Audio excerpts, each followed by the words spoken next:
L'idée de venir en Espagne, c'était pour un jour jouer au FC Barcelone. Il vient me voir la veille du match. Il dit, écoute, demain, tu vas marquer 2 buts. Mais moi, je vais en marquer 4. Tu vois, on se disait même pas bonjour pendant un an. Alors qu'il me faisait que des passes, je faisais que des passes et c'était mon meilleur passeur. Et là, je sais pas ce qui s'est passé dans ma tête. J'ai craqué, là, j'ai pris mes chaussures, j'ai crié dans tout le vestiaire. J'ai commencé à dire des choses que j'aurais pas dû dire. Ça n'a pas été facile parce que tout le monde retient les deux buts que j'ai marqués, mais je peux te dire que j'ai été nul pendant au moins 70-75 minutes. Salut tout le monde, c'est Colin pour un nouvel épisode de Call Interview. Aujourd'hui, je suis avec un autre très grand nom de notre football français. Et monsieur, il a été brillé à l'étranger, il a connu l'équipe de France, bref. Une vraie star de notre football français, c'est Kevin Gamero. Kevin, comment tu vas, mon ami? Ça va bien, merci et toi. Ça va au top. Je suis très content de t'avoir aujourd'hui parce que je vais être hyper transparent. Depuis le moment où j'ai réussi à te contacter, ça a été très vite. Mais j'ai mis du temps à pouvoir te contacter, mon ami. Ça va faire presque 6 mois, si à mon avis c'est pas plus, que j'essaye de me À ce frayer un point-là, chemin pour te c'est par contacter. qui alors? Ouais, là je kiffe là, je suis en plein kiff. Bon, on va parler un petit peu quand même de ton actu, parce que voilà, tu nous as fait l'honneur de revenir dans notre championnat qui te plaît tant et qui t'est cher. Dis-moi comment tu te sens depuis que tu es revenu en France, ça va? Écoute, je me sens bien. Je reprends beaucoup de plaisir aussi à jouer dans ce championnat-là que j'avais quitté il y a quelques années. Mhm. Et voilà, de revenir aussi dans mon club de mes débuts, c'était un clin d'œil particulier pour moi. Et voilà, je prends ce rôle à cœur et je sais que c'est quand même une année difficile pour moi cette année. L'année dernière, c'était pas pour le club, on va dire. L'année dernière, c'était une année exceptionnelle. Cette année, un peu plus difficile. On va dire que c'est le football. Et Ouais, voilà, c'est d'autres défis à relever. Et voilà, c'est l'un des grands défis de ma fin de carrière, on va dire. d'accord. C'était écrit, c'était quelque chose que tu avais déjà décidé depuis longtemps de revenir ici à Strasbourg ou pas? Non, c'était pas écrit, mais c'est vrai que c'est resté, c'est toujours resté dans un coin de ma tête. Je suis parti de Strasbourg il y a très longtemps et j'avais jamais eu l'occasion de revenir en tant que qu'adversaire, on va dire, et de refouler ce stade de la Méno me tenait à cœur. Du coup, quand l'opportunité était là, je pense que ça soit moi le club, on était content que ça se fasse, quoi. D'accord. Bon, tu l'as dit, cette saison elle est un peu plus compliquée que la dernière. La dernière, vous marchiez un petit peu sur l'eau. Cette année, on sent que ça va lutter jusqu'au bout pour rester en Ligue 1. J'ai une petite anecdote que bon, tout le monde connaît un petit peu, mais ton retour en France, il aurait pu, si tu n'en avais pas décidé autrement, se faire à l'OM. Tu as hésité vraiment, parce que je sais que le Paris Saint-Germain, c'est un club qui était très cher, que tu as joué là-bas, c'était un rêve de gosse pour toi. Tu as hésité vraiment ou pas du tout? Non, j'ai hésité. Il y a eu beaucoup de réflexions de ma part. J'ai eu beaucoup d'interrogations parce que l'OM me suivait depuis un petit moment et voilà, pas vous cacher les choses, c'était Longoria que j'avais connu à Valence qui voulait me faire venir à l'OM. Mhm. C'était Sampoli aussi que j'ai connu à Séville. Du coup, ça reste quand même un grand club, même si c'est vrai que voilà, je suis parisien, je suis très attaché à ce club-là. C'était, pour pas vous cacher, c'était la meilleure option en termes de salaire et de football. Pour moi, à ce moment-là, du coup, il y avait une réflexion à avoir et j'ai- finalement, j'ai refusé ce défi-là parce que voilà, je le sentais pas et quand tu vas dans un club comme ça, faut être à 100%. T'as raison. Et puis t'as bien fait parce qu'au final, c'est une belle histoire quand même à Strasbourg. Commencer à Ah non, Strasbourg. je suis aucun regret, même si cette année c'est beaucoup plus difficile. Ouais. Et j'ai aucun regret d'être là au jour d'aujourd'hui. J'ai vu que tu étais né à Senlis. Pas très loin de chez moi. Moi, je suis à Meaux, mais je suis pas très très loin en vrai. J'aimerais juste savoir un petit peu pas comment la passion du foot est née, mais à quel moment ça devient quelque chose une vraie ambition, on va dire, une vraie ambition d'être footballeur professionnel, et puis L'ambition, un rêve. je pense, dès que je suis né, c'est, c'est drôle de dire ça, non, mais voilà, dès que je suis tout petit, depuis que je suis tout petit, ça a toujours été mon rêve de pouvoir jouer en professionnel, de pouvoir fouler les stades de Ligue 1. Et c'est vrai que très très jeune, voilà, j'avais cette idée-là dans la tête. Et j'ai eu la chance d'avoir des parents qui m'ont beaucoup suivi sur tous les terrains du Val d'Oise et après en Picardie. Je suis parti jouer là-bas par la suite. Et voilà, et pour une anecdote que je peux te sortir, c'est que même à l'école, le professeur nous demandait à la rentrée de chaque année qu'est-ce qu'on voulait faire plus tard dans l'avenir, à chaque fois je mettais footballeur. Et c'était récurrent. Et, et un jour, ils ont décidé d'appeler mes parents et de me dire qu'il fallait peut-être que je trouve une autre idée pour la suite parce que c'est pas donné à tout le monde et que c'est compliqué. Mais voilà, c'est pour te dire, moi, depuis que je suis tout petit, il y avait que ça qui comptait, quoi. C'était ma passion et c'était ça ou rien d'autre. D'accord. Il y a eu au moment où tu commences vraiment la formation à Strasbourg, etc., est-ce qu'il y a eu un aspect particulier de ton jeu ou de ta personnalité qu'il a fallu travailler pour atteindre le très très haut niveau? On va dire sur le côté émotionnel, c'est quand je suis arrivé à Chantilly, j'avais un côté mauvais perdant qui me collait à la peau quand j'étais jeune et qui s'est complètement gommé enfin, depuis mon adolescence et même maintenant en tant qu'adulte. J'étais très mauvais perdeur, très, très mauvais perdant et je pleurais pour tout en fait. Dès que je perdais, je pleurais. Dès que ça n'allait pas, je pleurais. Enfin, j'avais la gagne en moi, quoi. Et du coup, Ouais. j'ai dû gommer ce côté-là de moi étant plus jeune, quoi. Après, c'est sûr que j'avais un physique pas très avantageux aussi dans ces années-là parce que j'étais petit, j'étais maigre. Du coup, il fallait que je me démarque avec d'autres qualités qui étaient ma vitesse et un peu on va, on va dire le roublard, quoi. Essayer d'éviter les coups pour éviter les défenseurs, quoi.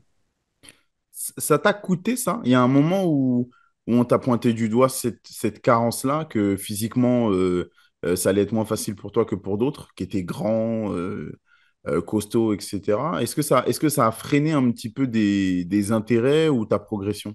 Non, ça m'a pas freiné, je pense que ça m'a renforcé. J'ai connu une année à Chantilly où j'étais je dis pas de bêtises, en moins de 15 à l'époque où on jouait sur deux âges. Ouais. Du coup, je venais d'arriver en moins de 15 et c'est vrai que bah, j'étais pas très grand. Et le coach de la première prenait beaucoup de grands costauds. Et moi, j'étais là, j'allais jouer avec la B, je rentrais un petit peu avec les A, jusqu'au jour où, voilà, j'étais avec les A, mais je jouais pas beaucoup, et jusqu'au jour où mon père a poussé une gueulante. Il a dit au coach d'arrêter de me prendre en A et de me laisser tranquille en B pour que je puisse faire 90 minutes et pour m'épanouir parce qu'il voyait que j'étais pas heureux et que ça me rongeait, quoi. Et du coup, depuis ce petit coup de pouce, on va dire, de mon père, la semaine suivante, le coach de la A m'a fait commencer et m'avait dit avant le match, maintenant, voilà, à toi de saisir ta chance. Et voilà, j'ai saisi ma chance et après les 6 derniers mois, je les ai finis en tant que titulaire et je suis plus sorti de l'équipe, quoi. J'ai l'impression que cet aspect-là de ta carrière, il te suit un petit peu, notamment par rapport à l'équipe de France. On y reviendra, mais j'ai l'impression qu'il y a toujours eu cette vision de ah, il est bon, mais on se posait la question est-ce qu'il peut aller au top niveau? Et au final, tu as toujours répondu présent parce que tu as même été jusqu'à l'Atlético, mais comme je Écoute, t'ai dit, on va revenir dessus. j'ai jamais été le meilleur, mais je me suis toujours mis des défis dans ma carrière, Ouais. essayer de franchir de palier par palier. Et c'est ça qui a fait ma force. Et en termes d'état d'esprit, ouais, je suis un gagnant, je suis un compétiteur. Et même quand les choses vont mal, ouais, j'essaie toujours de rebondir. J'essaie toujours de m'accrocher à quelque chose pour pouvoir avancer et continuer dans ma progression, quoi. Bah, tu as bien fait de t'accrocher. Tu bien fait de t'accrocher. Dans tes jeunes années, il y a des coachs importants. Il y a des coachs importants, même à Lorient encore, il y a Christian Gourcuff, pardon, qui est très important. Mais quand tu es encore à Strasbourg, est-ce que, il y a un nom qui revient plus que les autres dans ton esprit quand tu repenses à ces années-là? Il y a eu Jean-Pierre Papin, ça a été court, mais il y a eu Jean-Pierre Papin, il y a eu Jean-Marc Furlan. Est-ce qu'il y en a un qui t'a plus marqué que les autres parce qu'il t'a apporté ou le soutien qu'il a pu te montrer? Et je vais tout de suite dire Jackie Duguay-Pérou parce que c'est lui qui vient me chercher à Chantilly à l'âge de 15 ans pour me faire venir à Strasbourg pour Ouais. signer un contrat et pour intégrer le centre. Et Et 3 ans après, à l'âge de 17, 18 ans, c'est lui l'entraîneur de l'équipe 1. Et c'est lui qui me lance dans le grand bain, quoi. C'est Il me vrai. lance dans le grand bain. Premier match, je fais 20 minutes au Parc des Princes. Un jour exceptionnel pour moi devant toute la famille et voilà, mes grands débuts. Et un mois plus tard, il me fait confiance, il me fait jouer un match de Coupe d'Europe à l'ancienne, c'était la Coupe UEFA. Mhm. Et voilà, j'ai brillé dans ce match-là, même si ça n'a pas été facile parce que tout le monde retient les deux buts que j'ai marqués, mais je peux te dire que j'ai été nu pendant au moins 70, 75 minutes. Parce que j'avais les pieds qui tremblaient. Et voilà, comme j'ai rien lâché, j'ai eu la chance aussi que ce coach-là me sort pas pendant le match. Ouais. Et voilà, j'étais persévérant et j'étais bien placé pour mettre ces deux buts de la tête. C'est facile pour un jeune joueur de débuter dans un club qui est en difficulté, dans une équipe qui sportivement est en difficulté ou pas? Non, non, c'est très très dur. Faut être costaud mentalement parce que bah, les choses ne vont pas. Et des fois, le coach des fois, te met pas parce qu'ils vont te dire, ouais, il manque d'expérience, il manque de ceci, il manque de cela.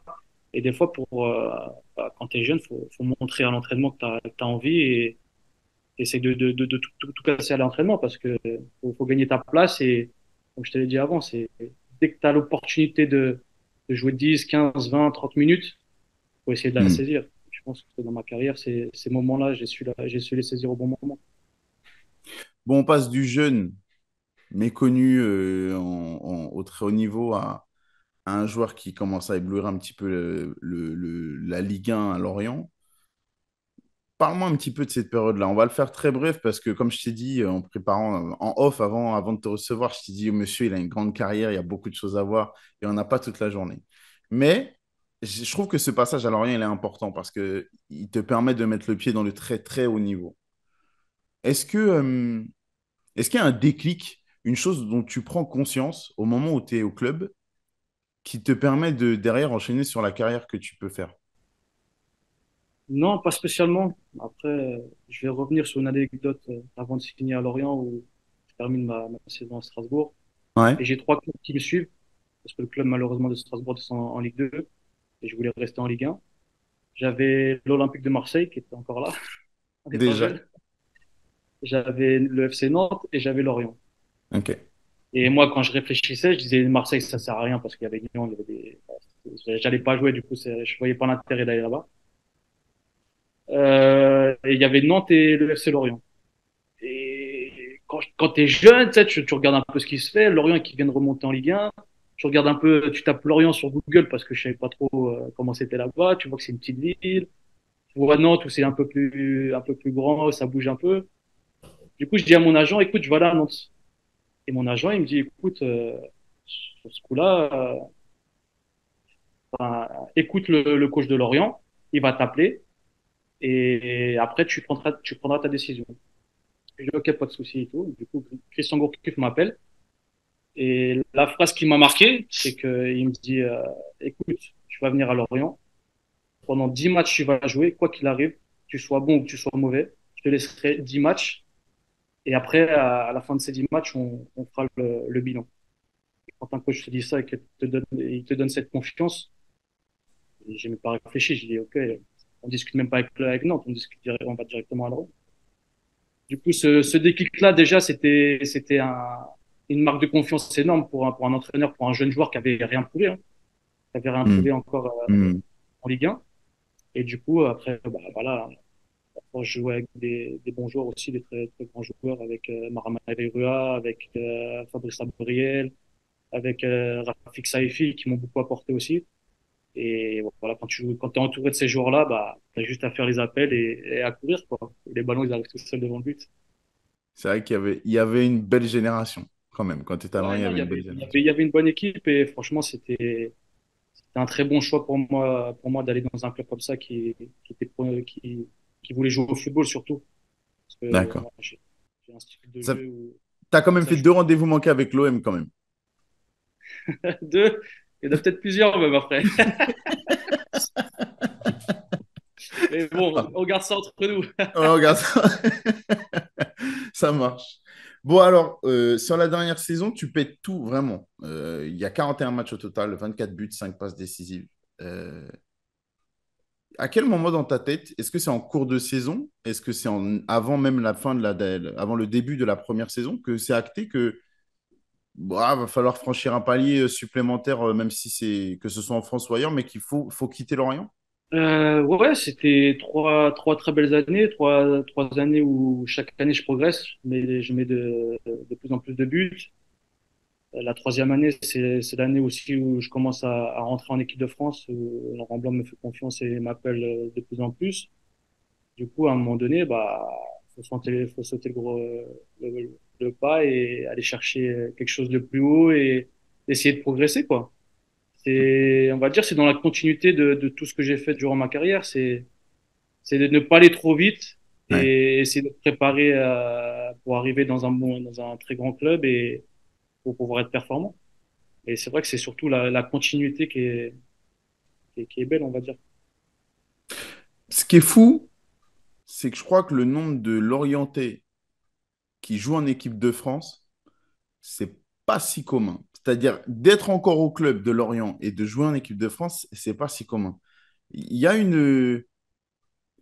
Est-ce que la transition pour toi au très très haut niveau comme ça, elle se fait naturellement, comme le reste de tout le parcours qu'on a pu évoquer ensemble?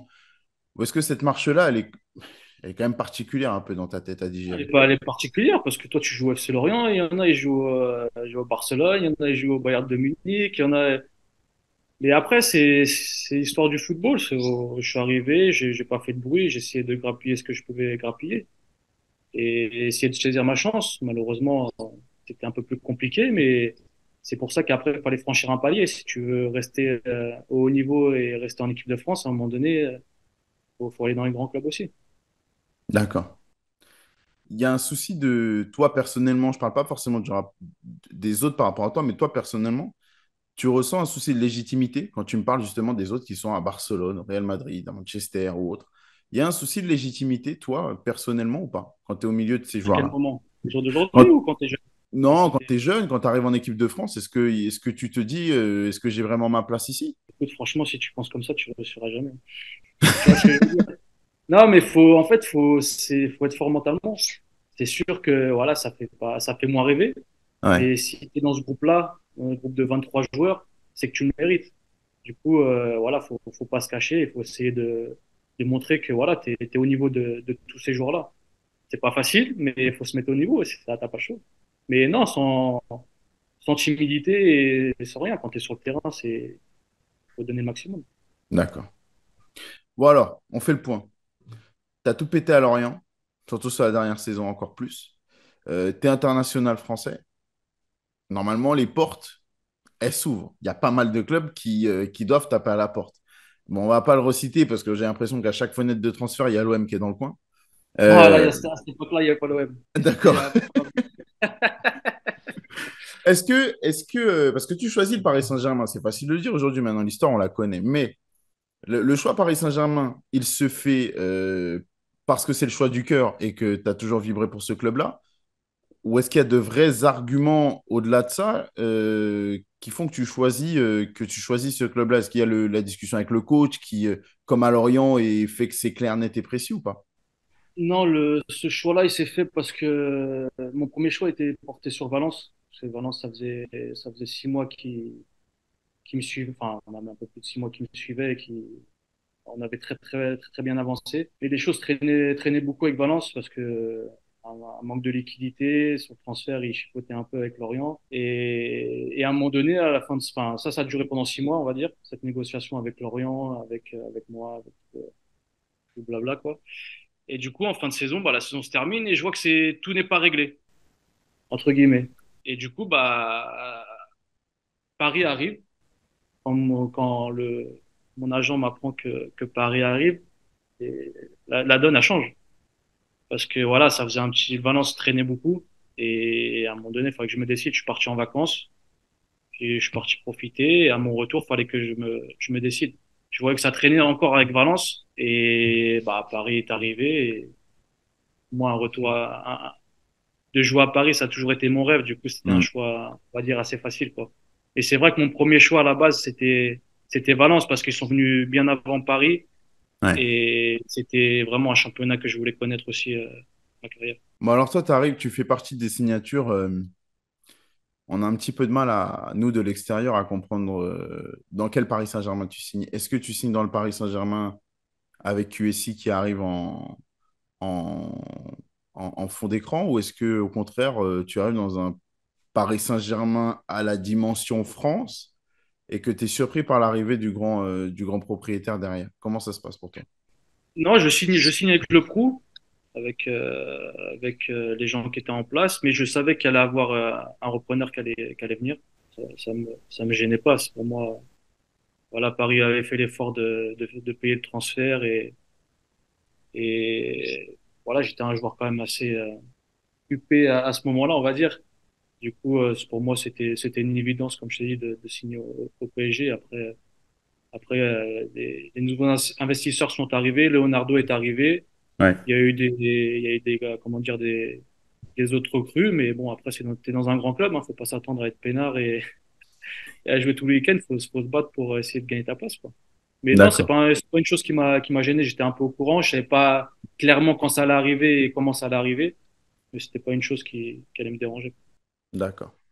Bon alors, il y a plusieurs phases pour toi quand même dans ce Paris Saint-Germain-là. Il y a la première, on est dans la première année de QSI, il y a Javier Pastore, il y a Jérémy Ménez, il y a Néné, avec toi devant, si je ne dis pas de bêtises. Vous êtes les quatre fantastiques, vous faites rêver, même avant le lancement du championnat, vous faites rêver déjà.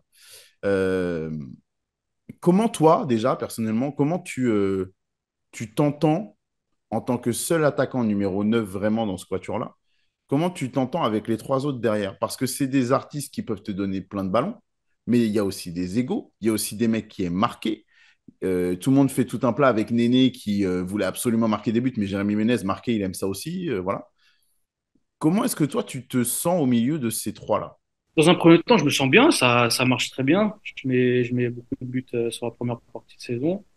C'est vrai qu'il y a des moments où bah voilà, je suis numéro 9 et je fais beaucoup d'appels, les ballons n'arrivent pas spécialement, mais bon après ça fait partie du jeu, mais c'est vrai que à un moment donné quand tu fais beaucoup d'appels et que les ballons n'arrivent pas, tu te tasses un peu. Du coup, tu les fais Ouais, un peu moins, du coup tu les joues aussi un peu plus et c'est pas évident à gérer, mais en dehors, je m'entendais, il y avait aucun souci avec ces joueurs-là. Et après sur le terrain, bah comme je t'ai dit, hein, comme tu l'as dit, hein, il y a des égos, il y a des faits de jeu qui font que bah des fois ils t'ont pas passé le ballon, des fois c'est les grands clubs, faut s'adapter de temps en temps et faut rester costaud mentalement pour rester concentré et quand tu as l'occasion de marquer un but de la mettre tout de suite. Parce qu'en fait c'est ça le plus dur. C'est ouais, de même quand on te la donne pas, à un moment donné ils vont te la donner parce qu'ils ont une qualité technique exceptionnelle. Bah à ce moment-là, faut pas lâcher, rester concentré pour la mettre. quand tu le vis, je vais faire appel à tes souvenirs vraiment de l'instant T. Y avait-tu l'histoire de Kevin Gamero, il est esseulé, ils veulent pas jouer avec lui, ils lui font pas confiance, il est frustré, il veut partir. Il y a eu plein d'histoires comme ça. J'en profite de t'avoir pour tirer le vrai du faux. Est-ce qu'il y a une part de vérité? Est-ce que pas du tout? À quel point ça a été cette frustration? Non, cette frustration, je pense, elle est venue sur la deuxième partie de saison. Il y a eu aussi un changement de coach et des nouvelles recrues. Et à un moment donné aussi, il y a des choix du coach qui font que tu te remets en question parce que des fois, quand tu regardes la composition, il n'y a pas de réels attaquants. Il y avait moi et Guillaume Haro qui étaient sur Oui, le banc et ils mettaient des ailiers en numéro 9 entre guillemets, quoi. Du coup, c'est des choses qui t'interpellent et voilà, tu essayes de garder la tête froide, de bosser. C'est vrai qu'à un moment donné, j'ai douté. Même la première année, j'ai voulu partir. Dans ma tête, c'était clair et net, je voulais partir. Et je pars en vacances et je croise Claude Makelele en vacances, qui était l'entraîneur adjoint d'Ancelotti, et avec qui je m'entendais super bien. Et il me dit, écoute, le coach, il t'aime beaucoup. Quand tu rentres de la pré-saison, enfin, quand tu rentres en pré-saison, va lui parler, essaye de savoir ce qu'il veut faire avec toi, comment il voit les choses et tout. Je dis ok, du coup ça me calme un peu parce qu'il me dit peut-être des choses que je veux entendre aussi, tu vois. Et après, bah, dès que je rentre des vacances, je vais voir le coach et j'ai une discussion avec lui. Il me dit, écoute, on aura beaucoup de matchs, j'aurai besoin de toi. Tu as un joueur qui est différent des autres parce que c'est vrai que j'ai un style de jeu différent. Et t'inquiète pas, tu vas jouer. Du coup, bah, quand un coach te dit ça, bah, tu le crois et tu t'accroches encore une deuxième saison. Et là, voilà, après, il y a des choses qui se passent encore dans la deuxième saison qui me plaisent moins et qui me plaisent pas. Et voilà, il y a des moments où tu lâches, il y a des moments où t'as un ego, du coup, tu reprends du poil de la bête. Et voilà, c'est l'ascenseur émotionnel dans les clubs comme ça. Du coup, faut rester fort mentalement et essayer de s'accrocher à n'importe quelle branche pour pouvoir, bah, pour pas lâcher d'ailleurs et pour essayer de marquer bah, le plus de buts possible parce que pour moi, le job, c'est de marquer des buts. Je crois que c'est la première fois que, depuis que je fais cette émission, qu'on me parle d'une frustration envers Carlo Ancelotti. Alors, elle n'est pas personnelle parce que il doit gérer un Voilà. groupe, etc. J'en ai eu des frustrations envers les coachs. Envers Non, les mais voilà, coachs, en fait, moi, je t'explique mon ressenti à ce moment-là. bien sûr, Et Carlo Ancelotti, j'ai aucun souci avec lui parce que je l'ai revu, je l'ai recroisé plein de fois en Espagne et sur le bord des terrains et aucune rancœur. en fait, j'ai aucune rancœur. Comme j'ai dit, je préfère un coach qui dit les choses et qui me dit clairement, écoute, t'es un bon joueur, mais tu rentreras pas dans mon système ou ça ne va pas ou, ok, y a pas de souci. Moi, je fais mes valises et je pars. Je préfère des coachs comme ça que des coachs des fois, qui peuvent essayer de, bah, parce qu'il faut qu'ils gardent aussi un groupe. On ne sait pas ce qui peut arriver. Il y a des blessures. Mais c'est vrai que je préfère l'honnêteté. Et des fois, il y a Ouais, des moments comme ça où j'aurais préféré l'honnêteté et que je me fasse une idée moi-même directement au lieu de me faire miroiter des choses. Et c'est vrai que des fois, c'est difficile à avaler. ouais, Et comme je l'ai dit au jour d'aujourd'hui, j'ai aucune rancœur envers n'importe quel coach. Les coachs font ses choix. Si je suis pas sur le terrain, c'est qu'il y a une raison, mais qu'on soit honnête avec moi. d'accord. Alors, tu me dis que tu es quand même dans cet état d'esprit au moment où tu pars en vacances à la fin de la saison. Surtout qu'il y a la frustration de ne pas avoir eu le titre au bout, donc je suis double frustration te concernant. Parce qu'en plus, fin. Il y a une frustration aussi, je sais pas si tu te rappelles, le match d'Auxerre, Ah qui, qui fait mal. ouais. Ouais. Bah, dis-moi comment tu le vis, toi, du coup, parce que nous, on a ce souvenir-là, parce que c'est un peu. Bon, il est marquant sur cette saison-là, mais comment tu le vis, toi, à l'intérieur de tout ça? Ah, je l'en ai voulu à Néné. Je l'aime bien, mais sur ce coup-là, je l'en ai voulu. Hein. Parce que pour moi, c'était une évidence de faire la passe que je marque le but, quoi. Parce qu'on était deux contrats contre le gardien. Enfin, moi, en tant que buteur, ça aurait été ma seule idée, en fait. Et je pense que là, il a été trop gourmand sur ce coup-là. Mais tu sais que nous, on a l'image de Kevin Gamero hyper lisse. C'est-à-dire que t'en veux, t'es un mort de faim, tu lâches rien, t'es combatif sur le terrain, mais qu'avec tes coéquipiers, surtout avec des fortes têtes comme Néné pouvait l'être à l'époque, bah que t'allais être agacé, mais que t'allais lisser le truc, tu sais, pas de colère, Je- d'explication C'est de sûr, texte. non, c'est ce qui a été peut-être ma faiblesse durant ma carrière. C'est que des fois, au lieu d'aller au conflit, bah, j'ai laissé faire peut-être. Et que ça soit avec des joueurs ou avec des coachs. On sait que Ouais. quand on va faire appel à moi, je vais répondre présent parce que voilà, je suis un compétiteur et Hmm. que j'aime le foot et que c'est ma passion et que de toute façon, je donnerai tout sur le terrain. Je voulais te parler d'un moment important parce que tu me dis, je me suis arrêté par rapport à l'anecdote, mais tu me dis qu'en partant en vacances, alors il y a la frustration du titre que vous n'avez pas.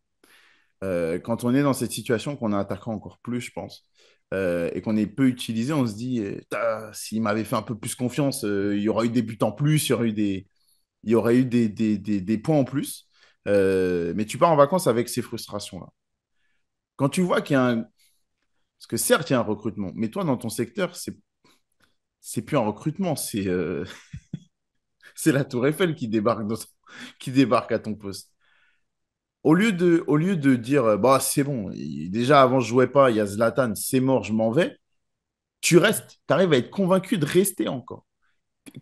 Ok, on J'ai te dit, dit, tu vas être utilisé, il y a beaucoup de matchs, mais c'est fou de rester encore. parce que c'est mon club de cœur et j'ai envie de réussir dans ce club-là. Tu t'accroches à certaines choses. Ouais. Et voilà, et tu essayes de faire le maximum. Tu te dis aussi que l'année dernière, peut-être qu'il y a des moments où j'étais moins performant et que j'aurais dû être un peu plus performant pour pouvoir rester dans cette équipe-là, tu vois.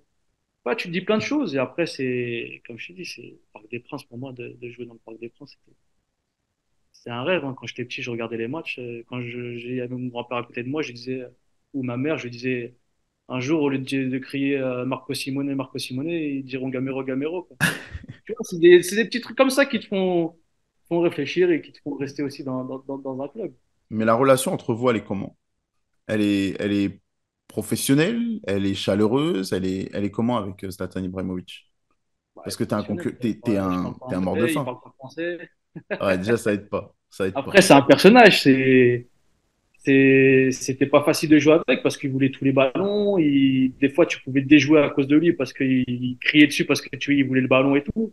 Mais franchement, avec moi, il a toujours été, été sympa. Je me rappelle juste une anecdote encore où quand je vais jouer mon premier match titulaire, c'était contre Sochaux. Il vient me voir la veille du match et on finit l'entraînement et il vient me voir comme ça et il n'y avait pas plus qu'Amar à côté de lui. Il m'a traduit. Il m'a dit, écoute, demain, tu vas marquer 2 buts. Mais moi, je vais en marquer 4. Tu vois le mec? Tu vois le mec? Malheureusement pour lui, c'est moi qui en ai marqué 2, il n'en a pas marqué. Mais tu vois, c'est des phrases qui te marquent et voilà, t'apprends tellement à côté de ces joueurs-là.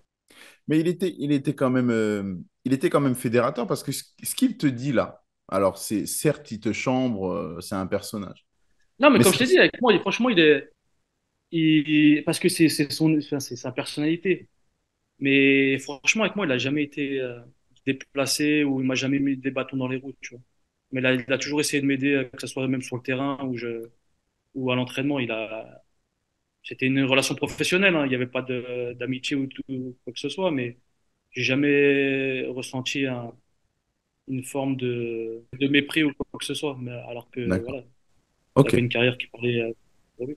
Bon, on avance. Le projet avance. Tu me dis que déjà, tu es un petit peu déçu parce que après la première année, que finalement, il y a le discours de Carlo Ancelotti, mais bah, la deuxième année, c'est un petit peu bis repetita de la première par rapport à ton statut, même si il y a le fait de jouer avec des très grands joueurs, que tu apprends d'eux et que ça t'aide pour la gestion de ta carrière, notamment pour la suite. Et que tu restes un élément important de cette équipe-là. Tu n'es pas juste un remplaçant ou un joueur pour faire le nombre à l'entraînement, tu es vraiment une personnalité importante de ce groupe-là. Est-ce qu'un titre, dans ces conditions-là, malgré le fait que tu sois au Paris Saint-Germain, le club de ton cœur, malgré tout ce qui va avec, est-ce qu'il y a une est-ce qu'il a un moins bon goût qu'un autre titre, ou notamment ceux qui vont venir après du côté de Séville? Il y a une amertume, même toi, avec des années plus tard, il y a une amertume ou pas? Et je vais être honnête avec toi. Gagner le titre de champion de France avec Paris, alors que ça faisait je sais pas combien de temps qu'il l'avait pas gagné, on oublie tout ça. On oublie tout ça parce que c'est un truc qui reste à vie. Tu vois ce que je veux dire? Ouais. Et comme je t'ai dit, ça faisait des années qu'ils avaient pas gagné ce championnat déjà. Et après, on se dit qu'on fait partie de l'aventure. Et c'est ça qui reste. Certes, il y a eu des moments difficiles, il y a eu beaucoup de déceptions. Et voilà, quand il y a des moments comme ça, surtout le premier, tu le savoures. Le départ, du coup, il est compliqué ou pas? Dans ma tête, c'était réglé, il fallait que je parte. Ouais. J'en avais informé le club, j'en avais informé le nouveau coach. Parce que Laurent Blanc a essayé aussi de me faire rester au PSG, mais là, il y avait pas de discussion à avoir. Fallait que je parte. Fallait que je joue, fallait que je retrouve le Gamero des années passées et que je remarque des buts et que je sois plus important pour une autre équipe, en fait. Et du coup, mais sur le coup, sur le côté émotionnel, il était très difficile. Parce que j'étais revenu proche de ma famille, que j'avais quitté à l'âge de 15 ans. Et le fait de revenir, de recréer des liens et de les voir plus souvent, c'est vrai que sur ce côté-là, ça a été très difficile de les quitter. En plus, je pars dans un pays que je connaissais pas. Du coup, c'était pas facile, mais bon, après, c'est la vie et on avance comme ça. Tu soulignes le fait qu'il y a Laurent Blanc qui arrive quand même. Laurent Blanc, pour toi, c'est quelqu'un, c'est celui qui te donne ta chance en équipe de France, donc il te connaît, il t'aime, il apprécie ton profil, il a envie de t'utiliser. Alors certes, il a dans son groupe, il a des Zlatan, il a du monde, hein. Ah, Mais mais je tu sais que savais c'est qu'il y un avait, coach qui te connaît. il y avait un autre grand attaquant qui allait revenir aussi. Là, il n'y avait Ouais, pas de discussion. Là, c'est plus les bandes touches que j'aurais, c'est les tribunes que j'aurais ouais, squattées. c'est vrai. C'est vrai, c'est vrai. Non, c'est un bon Non, choix, non, ça. mais là, je t'ai dit, c'était n'importe quel coach, je serais pas resté. D'accord. Déjà à l'époque, je pense qu'il y a peu de monde qui t'aurait dit non, t'as tort, faut rester, faut persévérer. Mais alors, quand on connaît l'histoire derrière, on se dit que bon, t'as eu du nez là-dessus parce qu'au final, ça se passe plutôt bien du côté de l'Espagne. Plutôt bien. Ah, franchement, c'est une découverte exceptionnelle. Que ça soit le club de Séville, la ville de Séville, tout ce qui va autour, c'est la culture du football qu'il y a dans cette ville-là. Je pense que toute ma famille, que ce soit ma femme, mes enfants, mes parents, mes amis, mon frère, ils ont tous adoré cette ville et ce côté espagnol où tu vis dehors et où c'est festif et voilà, c'est une autre mentalité, c'est un autre mode de vie. Quand tu te lèves tous les matins et que tu as le soleil, je peux te dire que ça change beaucoup de choses. C'est une chance qu'ils ont et franchement, ça se voit qu'ils profitent à fond de ce côté-là. Et c'est D'accord. vrai que une vraie découverte parce que franchement, quand on me parle de Séville, pareil, il y avait Valence, il y avait Séville. Mhm. Et on me dit Séville, je regarde où c'est sur la carte en Espagne déjà. Je savais pas où c'était, je suis putain, c'est loin quand même. Et, euh, euh, et après, tu regardes le classement parce que c'est bien beau d'arriver dans une équipe, mais il faut regarder un peu ce qu'ils ont fait l'année d'avant, tu vois. Mhm. Et je vois qu'ils finissent, je crois, ils finissent dixième, Neuvième. neuvième, ils finissent neuvième. Et là, j'appelle mon agent, je fais, mais t'es sérieux, tu vas pas m'envoyer là-bas. Ils jouent pas de Coupe d'Europe, ils jouent rien. Enfin, ça m'intéresse pas, tu vois. Il me dit, non, mais attends, il y a deux clubs en Espagne qui peuvent pas la faire parce que, je sais pas, ils ont des problèmes financiers. Du coup, Séville, il va la faire. Mais par contre, ils la font, ils font l'Europa League, mais par contre, il la commence dès le mois de juillet. Enfin, il commence dès le début, en fait. Du coup, je dis, bon, bah, ok, d'accord et tout. Et Monchi que j'avais déjà vu deux, trois fois auparavant, me rappelle et ça, le fait qu'il parle français aussi, moi, ça m'a peut-être un peu rassuré. Le fait que ça soit Emery qui soit là, qui est en place et qui était déjà en place à Valence quand je devais peut-être aller signer là-bas, du coup, ça m'a aussi un peu rassuré.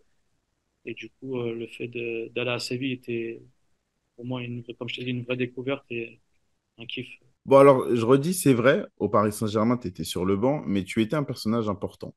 Tu passes une saison où tu fais 32 matchs, tu participes à 32 matchs, tu en fais 10 comme titulaire au Paris Saint-Germain. Donc, t'es un remplaçant, mais un remplaçant important.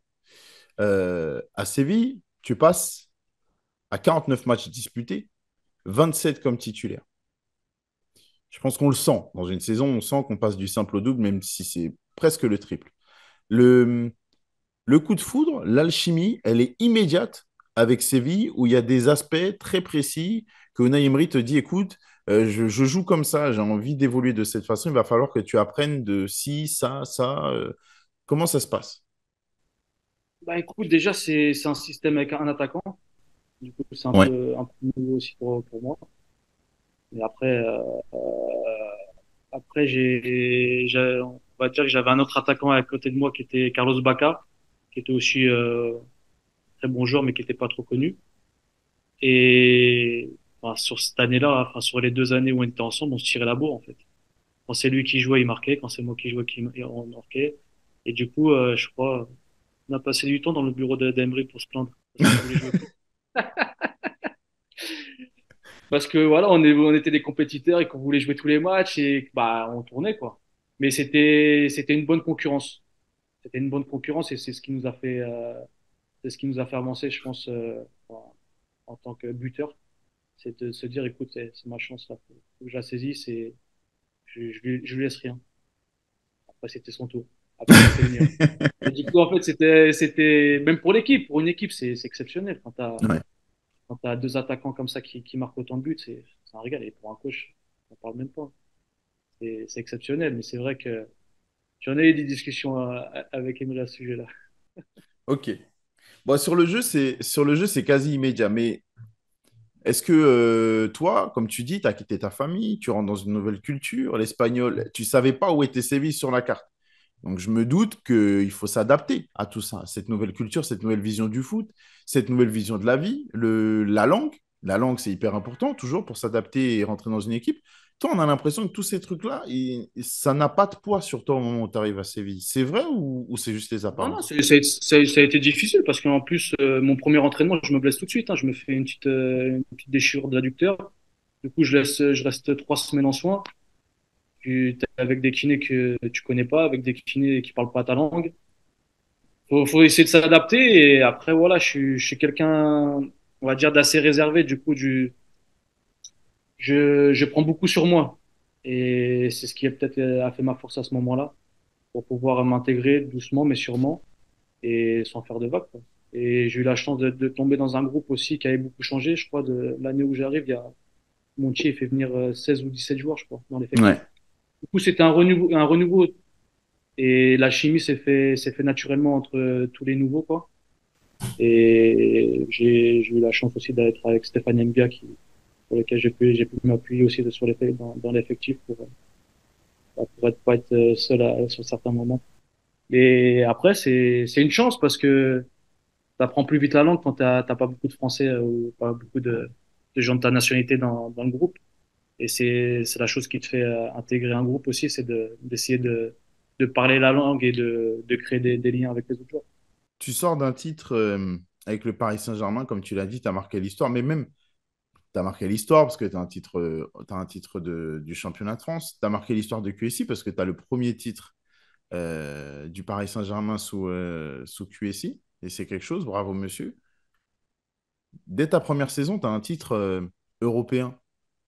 Alors, je ne vais pas dire que tu n'as pas découvert l'Europe à Séville parce que tu as joué la Ligue des Champions avec le Paris Saint-Germain.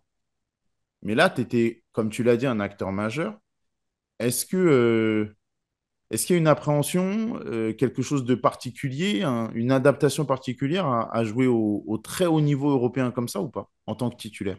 Non, franchement, pas d'appréhension particulière parce que je suis quelqu'un qui se pose pas de questions. Le jour où, enfin, je me suis posé des questions dans ma carrière et c'est là où j'étais pas bon.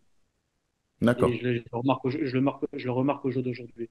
Je suis plus un joueur d'instinct, je suis plus quelqu'un qui réfléchit pas et qui, sur le terrain, je parle un peu en dehors. Et, sur le terrain, c'est, voilà, je fonce et je réfléchis pas et si ça marche, ça marche, si ça marche pas, tant pis, et si ça marche pas, je réessaye et jusqu'à temps que ça marche. En fait, c'est ça qui a été ma force durant toute ma carrière, c'est de jamais rien lâcher, d'aller au bout de mes forces pour voir ce que je veux, quoi. Première année, premier titre, et c'était une sacrée histoire. En plus, comme je t'ai dit, dans une ville comme Séville, un club comme Séville, Ouais. qui avait galéré sur les années d'avant, il y avait une ambiance exceptionnelle. Franchement, quand tu rentres dans un stade comme ça et que tu as la chair de poule, t'as envie de tout donner pour ces supporters. Et j'ai eu la chance de marquer des buts et du coup, ils m'ont adopté tout de suite aussi. Elle est belle ton histoire avec Séville, mais elle est même belle ton histoire avec l'Espagne parce que ça ne s'arrête pas à Séville. Ça naît là-bas et c'est particulier, mais ça ne s'arrête pas à Séville. Qu'est-ce qui fait que pour toi, l'atmosphère, le club, ou même au niveau de la Liga, pourquoi est-ce que ça match à ce point de manière générale? Parce que pour moi, tu as un profil, tu aurais pu. Alors, ton physique fait en première ligue, ça aurait pu être compliqué. Mais il y avait d'autres possibilités. Tu pouvais aller en Italie. En Italie, ça aurait pu très bien se passer aussi. Euh, il y avait un élément, avant que tu signes à Séville, il y avait un élément qui te poussait à aller en Espagne?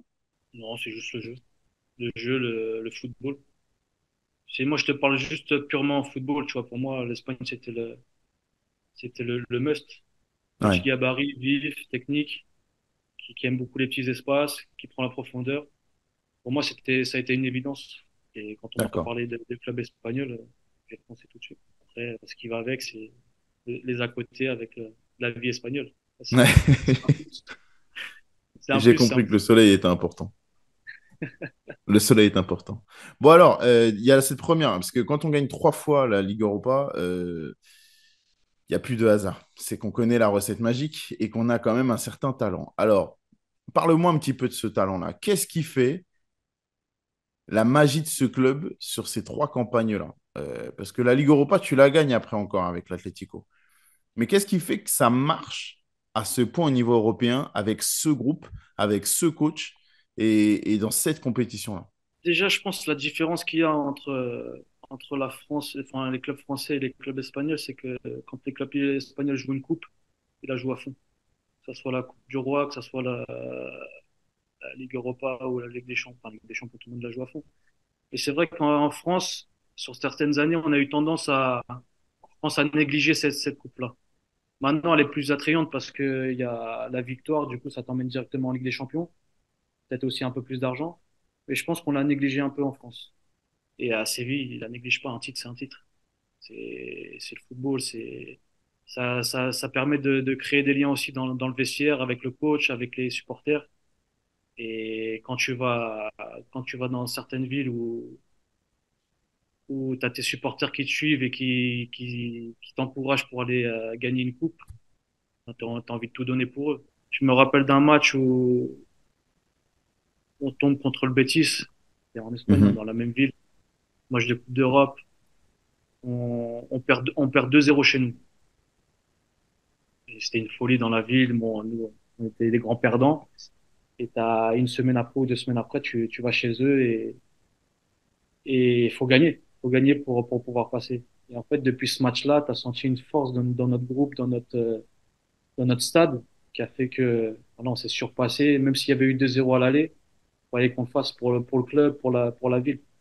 Et la magie a opéré et on a fait 2-2 et après on a été arraché la qualification au tir au but. Et depuis là, après, franchement, la première Ligue Europa que j'ai gagnée, franchement, on n'était pas les meilleurs, mais par contre, pour nous marquer un but, c'était très difficile. Parce qu'on s'arrachait sur tous les ballons. On s'arrachait sur tous les ballons. On avait des mecs, des morts de faim. Et je me rappelle de. Mais quand tu regardes notre parcours, ça a été sur un fil, ça a tenu à chaque fois. Ouais. Valence en demi-finale où tout le monde on gagne 2-0 chez nous.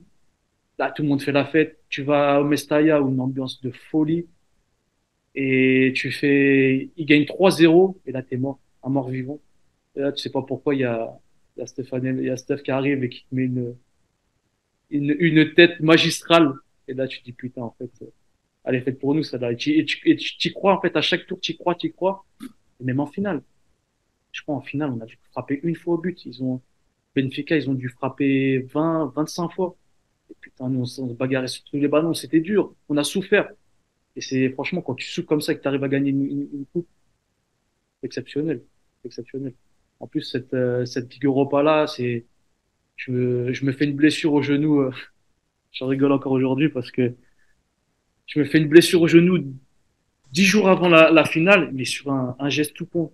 On finit l'entraînement, je prends le ballon, je veux tirer un penalty. Et tu sais, je veux prendre la balle au-dessus du ballon pour qu'elle tape par terre et qu'elle monte en l'air, tu vois. Ouais. Et là, je veux le faire, je le fais. Je tape trop haut et mon pied, le ballon, il bouge même pas. Mon pied reste sur le ballon comme ça et j'ai Aïe, une aïe. décharge dans le genou. Ligament interne de genou touché. Je fais putain, mais pourquoi j'ai fait le con comme ça? Et pendant une semaine, là, j'étais en train de réfléchir. Je dis putain, c'est pas possible. Il y a une Ligue Europa, je suis obligé de. Et le coach, il venait me voir, il me dit ouais, ça va et tout. Tu vois, je dis ouais, ça va, mais ça n'allait pas, tu vois. Ça me faisait trop mal. Et je m'entraîne 2 jours avant la finale. Je mettais un strap et tout et je fais de la séance. C'était limite, tu vois. Et les coachs, ils viennent me voir, ils me disent ouais, ça va, Kevin. Tu vois, non, t'inquiète, nickel, y a pas de souci. T'inquiète pas, je serai là. Et matin du match, on fait un taureau. Je mets pas l'erreur, je mets pas de strap. Mon genou, il partait dans tous les sens. Je fais des décharges à chaque fois. Je suis, oh, ça va être dur, ça va être dur. Et après, au début du match, le coach, il vient me voir, il me dit, écoute, j'étais sur le banc. Et il me dit, écoute, Kevin, je te fais rentrer que si j'ai besoin de toi. Je vois, non, il n'y a pas de souci. S'il y a besoin de toi, je suis là, je suis prêt. Même si je joue pas, c'est pas grave. Tu sais, j'étais dans l'état d'esprit. De toute façon, mon genou il était fatigué, il me faisait mal et c'était compliqué. Je fais des infiltrations. J'ai fait le forcing pour jouer. Et de toute façon, il fallait que je sois présent sur la feuille de match. Rien que sur la feuille de match. Et bah, le déroulement du match se fait, on fait 0-0 et le coach me décide de me faire rentrer pendant les prolongations. Du coup, moi, je rentre, franchement, limite, je peux courir que tout droit. Dès que je fais un appui à droite, à gauche, ça me tirait, ça me faisait mal. Et la séance des pénaltys arrive. Et Et là, le coach vient me voir parce que j'ai l'habitude de tirer. Il me dit, écoute, Kevin, tu tires en quatrième. Je dis, ouais, par contre, coach, le penalty, ça risque d'être difficile. Il me dit, ok, d'accord, tu tires pas. Et il revient 2 secondes après, il me dit, non, non, Kevin, tu tires. Il n'y a pas de question, de toute façon, c'est toi, soit personne d'autre. Je dis, bon, ok, d'accord. Et du coup, je prends un ballon et je fais des passes appuyées, tu vois. Et chaque passe appuyée, ça me faisait mal, ça me faisait mal. Et la séance de tir au but, ça se passe et ça arrive sur moi. Et si je marquais ce but-là, on gagnait la coupe. Voilà. Là, tu prends le ballon, enfin, tu vas au ballon, tu, sais, tu réfléchis, tu vois. Est-ce que mon genou, il va tenir? Est-ce que ça va tenir et tout? Est-ce que je vais avoir mal? Et je pose le ballon comme ça. Et là, je te mets une frappe. Quand je te dis qu'avec l'excitation, tout ça, j'ai rien senti. Je te mets une frappe, l'excitation, la fête, tout ça. J'ai rien senti de toute la soirée. Par contre, je me suis réveillé le lendemain matin. Pendant 2, 3 jours, j'avais du mal à marcher. Et après, voilà, en fait, j'ai fait le forcing et bon, malheureusement, j'ai eu du mal à m'en remettre parce que j'ai beaucoup forcé dessus. Et c'est ce qui a un peu tué, on va dire, mon début de saison de la deuxième année à Séville où j'ai pas fait de pré-saison parce qu'à cause de ce genou-là, j'ai beaucoup galéré. J'ai fait 2 rechutes et une blessure qui devait durer peut-être 3 semaines, un mois. J'ai dû l'étaler sur 3 mois, tu vois. C'était un peu plus compliqué le début de saison l'année suivante, mais franchement, si c'était à refaire, je l'aurais refait, quoi. J'aurais forcé dessus pour pouvoir participer à des matchs comme ça, pour faire le maximum. Mais c'est ce que j'allais te dire parce que, pardon, du coup, tu me donnes la réponse à ma question, mais sur la première saison, on a l'impression que c'est idyllique. Les titularisations, tu en fais 27, comme j'ai dit. La deuxième saison, tu en fais 18 et on sent que c'est plus poussif. Pourtant, on est sur un même coach, on est sur le même club, et on sent que c'est plus poussif. Mais en fait, tu m'expliques là que cette blessure c'est un peu À ton la- fil rouge de la saison, quoi. Ouais, c'est le fil rouge parce que j'ai pas fait de pré-saison. Après, je suis revenu peut-être un peu trop vite. J'ai eu quelques petites blessures qui me freinaient à chaque fois pour pouvoir enchaîner. Ouais, Et bah, de toute façon, il y avait aussi Carlos Bacca qui mettait but sur but. Cette ouais, il est année-là, je fort. crois, la première année, je crois, on finit tous les deux à 20, 21 buts tous les deux. La deuxième année, lui, il finit à 30 buts. Moi, je finis je crois, 17 ou 18 buts. Malgré ça, comme je suis quand même une bonne Ouais. saison. Et voilà, voilà, il avait pris de l'avance, on va dire, un petit peu sur moi sur cette année-là. Mais voilà, j'étais présent. Comme je t'ai dit, il y avait beaucoup de matchs. J'ai dû en faire encore quarantaine de matchs cette année-là, je pense. Ouais. Parce que avec la Coupe du Roi, avec le championnat et avec l'Europa League, ça, on a toujours été au bout. Et du coup, ça permettait au groupe de vivre et le coach pouvait faire jouer tout le monde, quoi. Et la chance qu'on avait, c'est que quand le coach changeait entre guillemets 4, 5 joueurs d'équipe, c'est que le niveau de l'équipe ne bougeait pas. On était toujours au même niveau. Et ça, je pense, c'est ce qui a fait notre force sur ces 3 années-là à Séville, pour pouvoir être bon en championnat et être performant en Ligue Europa. Bon, alors, on a parlé en détail de cette première campagne de Ligue Europa. Il y a la deuxième. La deuxième, c'est bizarre, mais alors après, je vais pas te mentir. On regarde énormément de matchs de foot. D'une, la Liga n'était pas mon championnat préféré. Deux, la Ligue Europa, il y a tellement de matchs de foot que tu la regardes pas vraiment depuis le début. Tu la regardes quand ça commence à être vraiment actif et que tu arrives vers les huitièmes, quarts, tout ça. Donc, j'ai pas le poids que représentait tout le reste du parcours. Parle-moi justement du parcours de la deuxième campagne. Est-ce que l'expérience de la première fait que vous le gérez mieux? Est-ce que ça n'a absolument rien à voir? Comment vous le vivez? Elle est complètement différente parce que là, tu es sûr de tes forces et je pense qu'en termes d'équipe aussi, on est tombé sur je vais pas dire de moins bonnes équipes parce que de jouer en Ligue 1, de jouer en Europe, c'est toujours difficile. Mais je pense que les tirages ont été peut-être en notre faveur. D'accord. Donc vous gérez mieux la chose parce que je t'avoue que même la finale qui est moins prestigieuse, on a l'impression que on a l'impression que c'était un petit peu écrit pour vous, quoi, que ça y est, vous étiez les plus forts et que vous alliez tout simplement la reprendre. Même si c'est un Mais en exploit de fait, gagner deux fois de suite. c'est le FC Séville qui a une belle histoire avec la Ligue Europa. Ouais, Parce que c'est pas la première fois qu'ils font des doublés et qu'ils gagnent cette coupe-là. Et du ouais. coup, le fait de pouvoir réécrire l'histoire aussi avec ce club-là et avec ces supporters-là, c'est quelque chose en plus, quoi. Et une force en plus aussi. La troisième alors. Tout le monde s'en souvient parce qu'il y a comment ça s'appelle? C'est Liverpool. Et il y a, comment dire, ce côté un petit peu plus prestigieux. J'ai l'impression qu'au même au niveau de l'importance, tu parlais de l'importance qu'on donnait à la, à la Ligue Europa. On bascule. La compétition, elle est de plus en plus considérée et il y a de plus en plus même de moyens de la diffuser très tôt dans la saison. Je crois que c'est cette année-là où si tu gagnes la Ligue Europa, tu t'es qualifié pour la Ligue des Champions. C'est l'année d'avant. Parce que C'est l'année d'avant. justement, du fait d'avoir gagné, parce que vous finissez cinquième, mais Ah du oui, fait oui, d'avoir gagné la Ligue Europa, on a joué la Ligue des Champions. vous avez joué à la Champions. Et du coup, alors parle-moi, celle-là, elle m'intéresse particulièrement parce que, comme tu dis, c'est à chaque fois, c'est des histoires complètement différentes. Vous êtes d'abord en Ligue des Champions, comme plus tard avec l'Atlético d'ailleurs. Vous êtes d'abord en Ligue des Champions. Comment on vit le fait de te renverser dans une compétition inférieure, alors qu'on est dans le Graal du football, et d'aller au bout? Est-ce qu'on arrive à être heureux, même si toute l'histoire démarre d'un échec? Ah non, pour moi, c'est toujours un kiff hein, de pouvoir gagner une coupe, c'est un kiff. Et après, il y a plusieurs façons d'y arriver. Des fois, comme tu as dit, tu es en Ligue des Champions, tu bascules en Ligue Europa et tu es amené à la gagner. Mais tu la savoures, tu la savoures de la même façon parce que on sait que la Ligue des Champions, faut y aller pour la gagner. Ouais, faut y aller. C'est- Et quand t'es le FC Séville et que tu te fais éliminer au premier tour et tu vas en Ligue Europa, c'est peut-être mieux ça que de se faire éliminer juste en huitième de finale juste après, tu vois ce que je veux Je dire. suis d'accord. Du coup, voilà, ça dépend comment tu le prends. Et comme je t'ai dit, la chance qu'on a eue, c'est que comme on avait un effectif de 22, 23 très bons joueurs, Ouais. et bah, tout le monde voulait jouer et dès que quelqu'un avait la chance de jouer, bah, il se donnait pour l'équipe, quoi. Vous, est-ce que c'est tout de suite la motivation quand vous basculez? Alors certes, il y a la déception de quitter la Champions, mais est-ce que quand vous basculez, vous êtes tout de suite en mode euh, si on la gagne 3 fois, c'est incroyable. Ah ouais, c'était tout de suite, hein. Quand on commence cette épopée-là, on dit, eh, les gars, faut la gagner une troisième fois consécutive. Personne n'a fait, en fait. Ouais. Et tu sentais la force qu'on avait. Tu sentais la force qu'on avait moi, franchement, sur cette année-là, je savais qu'à chaque match, on allait faire quelque chose. Je savais, même en finale de Ligue des Champions, de Ligue Europa, on perd Mhm. 1-0 à la mi-temps. Et là, j'étais persuadé qu'on allait la gagner. Et c'est la première fois que ça m'arrive dans ma carrière. J'étais persuadé qu'on allait gagner le Ok. match. Alors qu'on était mené, c'était pas facile. Et je sais pas, tu sentais en fait une force du groupe, même quand on était mené, personne doutait en fait. On était là, on s'encourageait. C'est ce qui a fait notre force en fait. Même le coach ne doutait pas, il était là, il était avec nous.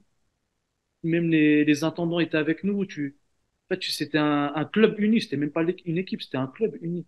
Tout le monde était là, tout le monde était présent et tout le monde encourageait tout le monde. Et franchement, enfin, c'est une ambiance que j'ai rarement eue dans d'autres clubs, tu vois.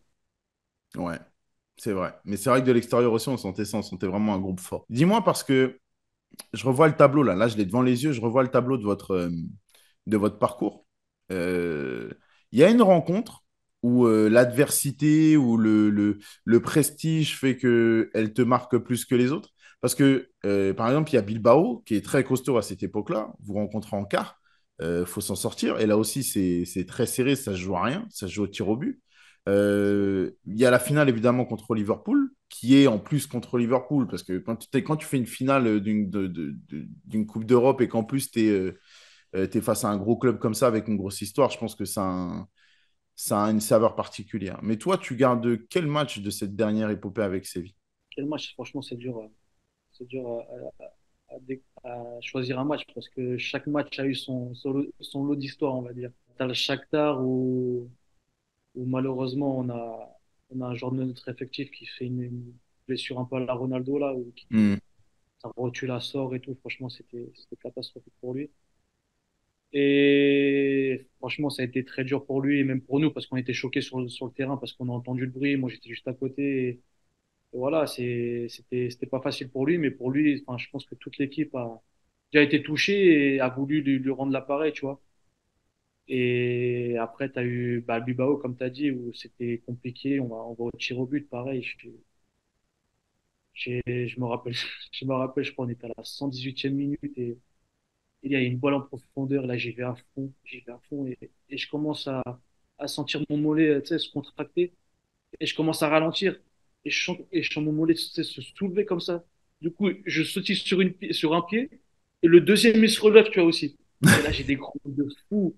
J'ai des crampes de fou. Là, j'étais comme ça, j'arrivais plus à finir le match. Il restait 2 3 minutes, j'arrivais plus à finir le match. Et il n'y avait plus de changement à faire possible. Et pareil, le coach, il arrive, et vraiment, il me dit, écoute, Kevin, cinquième, tu tires. Je fais, écoute, il n'y a pas de souci, je tire le cinquième. Et bah, on fait la séance aussi en tir au but, et le cinquième, il arrive. Pareil, t'es pas serein parce que j'ai eu des crampes juste avant. Tu dis, écoute, est-ce que je vais l'avoir pendant la course d'élan? Et en fait, avec l'adrénaline, avec tout ça, tu penses même pas. T'es là, tu y penses quand tu vas jusqu'au ballon et dès que tu poses le ballon, tu réfléchis plus. Là, je crois que j'ai mis une lucarne, mais comme j'en ai rarement mis dans un penalty, tu vois, dans une séance de penalty. Mais non, tu vois, c'est des trucs, en plus, tu sais, de marquer le but qui te fait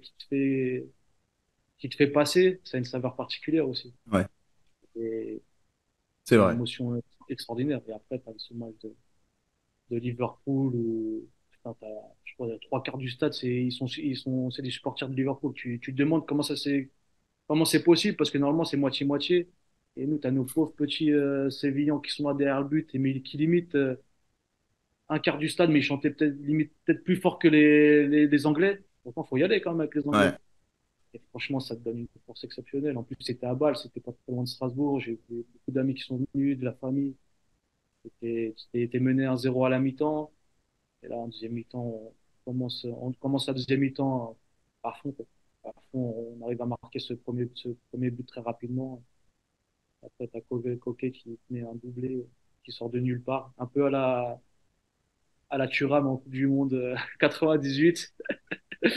Et, et voilà, de gagner une troisième fois consécutive, c'était exceptionnel.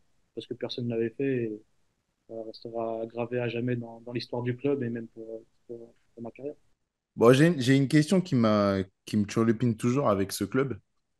Surtout sur cette période-là, comme tu l'as dit, c'est une période où en championnat, ça a été très compliqué sur les années précédentes, notamment pour Séville, mais même sur les années où tu y es, on sent que même s'il y a toujours eu le statut de Séville, toujours considéré comme un gros club de Liga et à juste titre, hein, mais même s'il y a ces titres européens, il y a toujours, on sent que c'est compliqué en championnat. On sent que c'est très compliqué en championnat. Le meilleur classement que tu fais à Séville, c'est cinquième. Alors, c'est loin d'être catastrophique, cinquième. Surtout quand tu sais qu'il y a il y a déjà Atlético, Real Madrid, Barcelone. On peut considérer que c'est un championnat à part et qu'en gros, vous êtes deuxième. Donc, c'est bien. Mais moi, dans ma lecture, sans manquer de respect à l'Athletic Bilbao, par exemple, qui finit quatrième devant vous, euh, bah, je me dis, Séville peut aller chercher ça. Qu'est-ce qu'il a manqué? Qu'est-ce qu'il a manqué à ce club pour franchir le cap, justement, pour revenir dans le Big Four ou être à nouveau hyper performant en championnat? Je pense que quand on voyait qu'on pouvait gagner une coupe d'Europe, il y a certains matchs où on privilégiait la Coupe d'Europe, quoi. Et sur certains matchs de championnat, Ok. peut-être je pense que c'est surtout ça qui a fait la différence, quoi. Parce qu'en plus, même la troisième année, t'as la finale de Coupe d'Europe. 3 jours après, t'as la finale de Coupe du Roi contre le FC Barcelone. C'était des moments importants pour nous et je pense que et après, faut pas cacher aussi le niveau de l'Atlético Bilbao à ce moment-là. Il y avait Ouais. aussi, si je dis pas de conneries, il y avait la Real Sociedad ou Valence Ouais. aussi en fait, ces trois clubs, on était toujours au même niveau, en fait. Enfin, c'était soit eux, soit nous, après eux, bah, comme ils jouaient que le championnat, c'était peut-être un peu plus facile physiquement. Nous, fallait s'accrocher. On va dire qu'on choisit pas nos matchs, mais inconsciemment, le coach, des fois, fait des choses qu'il n'aurait pas fait si on avait que le championnat, tu vois. Ok, d'accord, tu as répondu à ma question. Maintenant, la fin de l'histoire. Dis-moi comment elle se fait la fin de l'histoire avec Séville. Parce que en 2016, toi, tu as vécu 3 saisons pleines. Parce que là, pour le coup, on peut dire, quand tu as 3 titres européens en 3 saisons, on peut dire qu'émotionnellement, c'était chargé.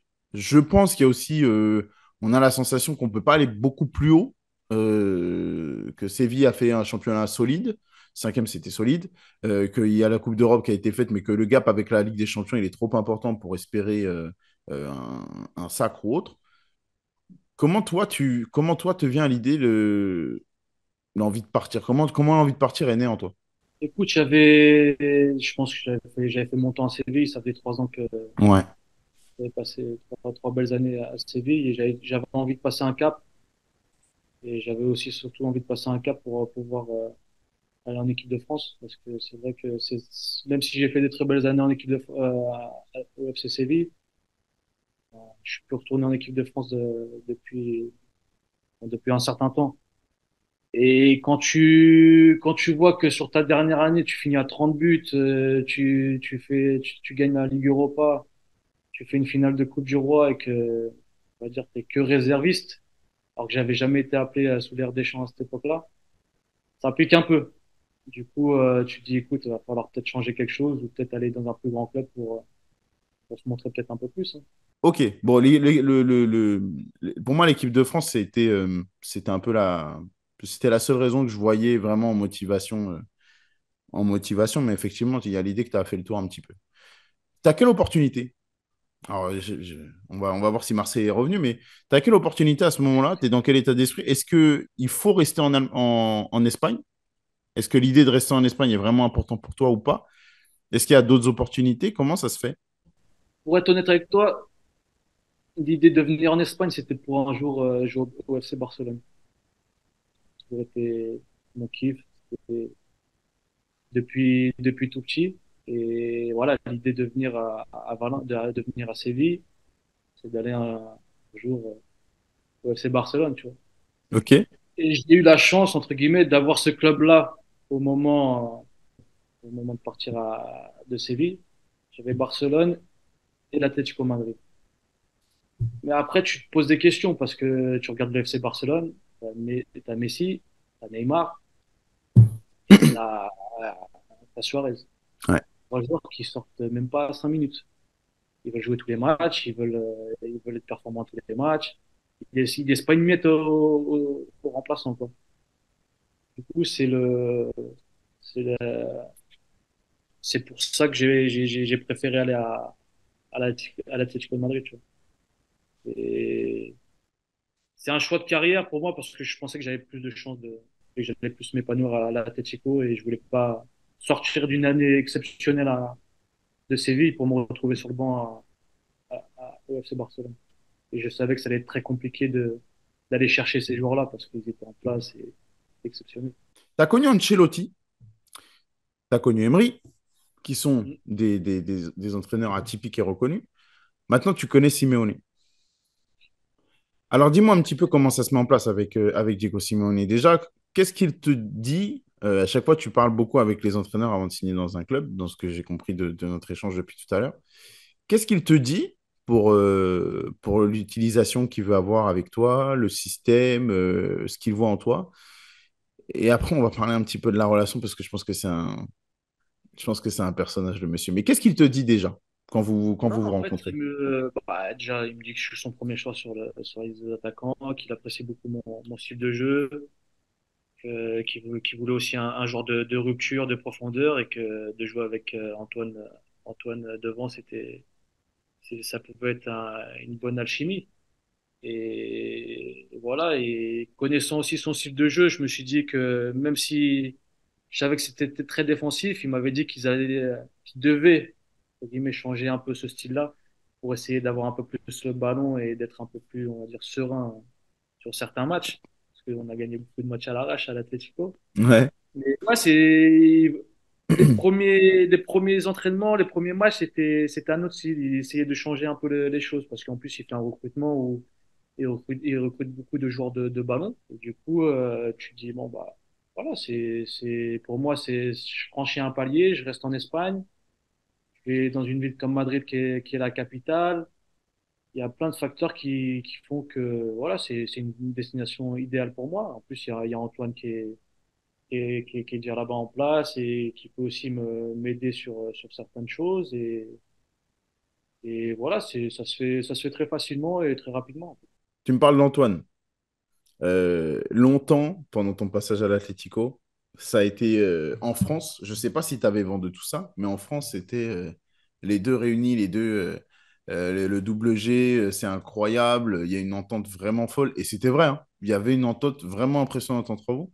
On était même, et je reprenais les titres des journaux de l'époque, en préparant l'interview, il y avait ce côté, pour l'équipe de France, ça va être un régal.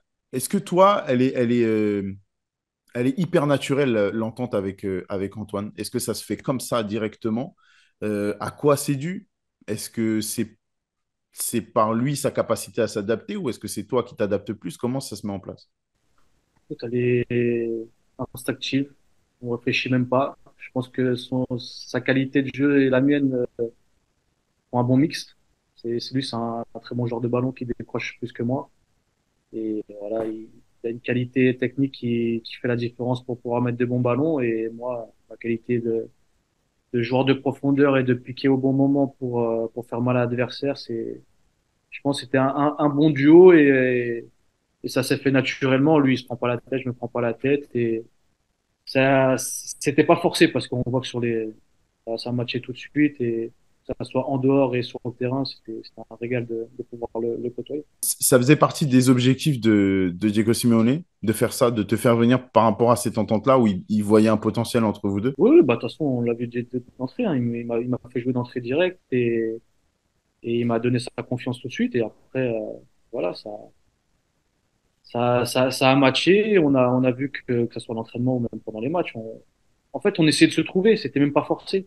En fait, t'as même pas besoin de parler. C'est que tu trouves les œufs fermés. En fait, j'ai connu ça. J'ai connu des situations comme ça aussi au FC Lorient avec Mara Maïverua, avec Morgana Amalfitano, où t'as même pas besoin de parler.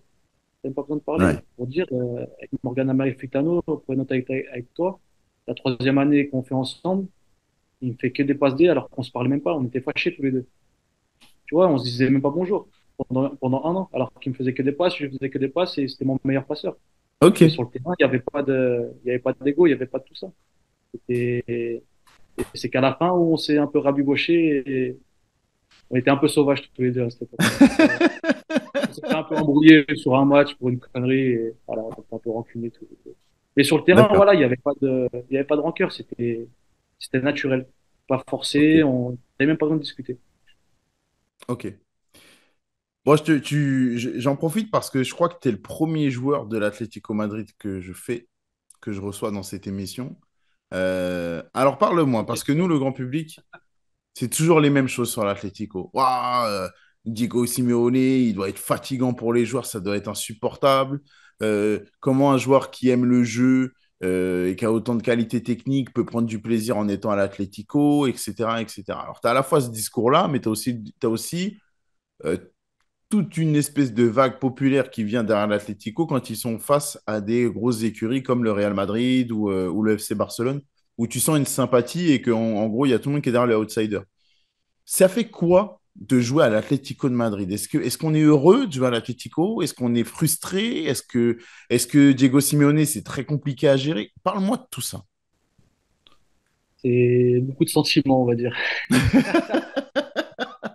T'es heureux, t'es frustré, c'était une très bonne expérience, mais qui n'était pas facile parce que pour un attaquant, quelqu'un qui veut jouer au football, c'est vrai que c'est pas évident parce qu'il demande il a un style de jeu très atypique où beaucoup de défense par contre, quand il part en contre, il fait très mal. Et beaucoup de matchs qu'on a gagnés, on les a gagnés 1-0. C'est Ouais, vrai que des fois que c'était pas facile. Après, il y avait aussi des moments où, quand tu étais bien dans le match, comme j'étais un peu le nouveau de l'équipe, il te sortait à la 60e minute alors qu'il n'y avait pas de, il faisait rentrer un autre, tu vois ce que je veux dire? Il y avait beaucoup de choses comme ça qui étaient dures à accepter de temps en temps. d'accord. Après, après la force qu'il a, c'est qu'il arrive à unir son groupe avec lui et il avait une ossature dans le vestiaire qui était exceptionnelle. T'avais Godin, t'avais Gabi, t'avais Coquet, t'avais Antoine. Pouvait s'appuyer sur des mecs comme ça pour aussi remobiliser certains joueurs qui étaient un peu plus en difficulté à certains moments. Et c'est là où c'est là où il a été très bon, c'est de construire un vrai groupe, en fait. Ouais. Parce qu'on a été un groupe qui vivait très, très bien. D'accord. Donc l'échange est possible quand même, même s'il y a des frustrations. C'est un coach qui est proche enfin, qui est proche de son groupe. Il échange avec son Ah groupe. non, mais tu peux parler à tout moment, tu peux parler avec eux. En fait, ce qui retranscrit pendant les matchs, en dehors, il est complètement différent. C'est quelqu'un de très calme, enfin de très calme. Quand quand tu vas dans son vestiaire, quand tu parles avec lui, quelqu'un de très calme, posé, qui réfléchit beaucoup. Par contre, quand il est sur le terrain ou même en entraînement, il laissait beaucoup son adjoint faire et son préparateur physique. Et par contre, quand il est sur le terrain, il est possédé. Faut pas le nier, hein, il est possédé. Hein. Je crois qu'il devait perdre 1 ou 2 kilos à chaque match.